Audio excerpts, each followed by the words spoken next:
મિત્રો, હું અશ્વિન પટેલ બે દિવસ પહેલા જે આપણે રાજનગરની સભામાં બનાવ બનેલો એ વિશેની વાત કરવા માંગુ છું।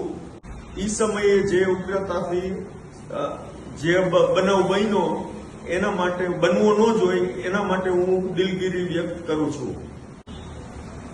હું શાંતિથી ત્યાં સભા સાંભળતો હતો ને એકાએક એ ભાઈ ગેટની અંદર સીધા આવીને સ્ટેજની બાજુમાં આવી ગયા ને પછી સીધા બેફામમાં આડાઅવડા પ્રશ્નો પૂછવા માંડ્યા।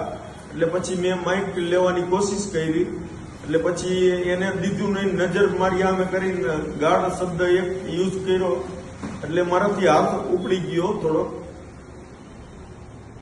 મારો કોઈ મારવાનો ઈરાદો નહોતો, મારે મારવો જોઈ તો એક જ ફડક એના ચશ્મા અને એનો કાનનો પડદો ફાટી જાય એટલો જોરથી ન મારું।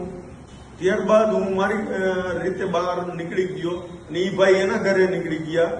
પછી બીજા દિવસે મારી ઉપર ફરિયાદ થઈ, ત્યારે મેં જાણવાનો પ્રયાસ કર્યો, ત્યારે મને જાણવા મળેલ કે એની પાછળ ભાજપના નેતાઓનો હાથ છે।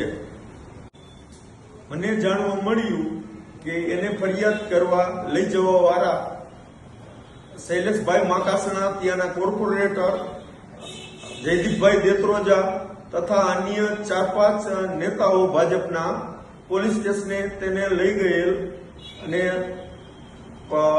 તેના ઉપરી પોલીસ વાળાને દબાણ કરેલ કે બીજા નેતાના ફોર્સથી એને કેસ કરો તાત્કાલિક એવી ફરજ પાડે। ભરતભાઈની કોલ ડિટેલ કાઢવામાં આવે અને તેની સાથે પોલીસ સ્ટેશનના સીસીટીવી ફૂટેજ કાઢવામાં આવે તો ત્યારબાદ પબ્લિકને જાહેર થઈ જશે કે કોણ કોણ સાથે છે અને કેનો હાથ છે। બધું ભાજપ પ્રેરિત કાવતરું હતું એવું સાબિત થાય છે।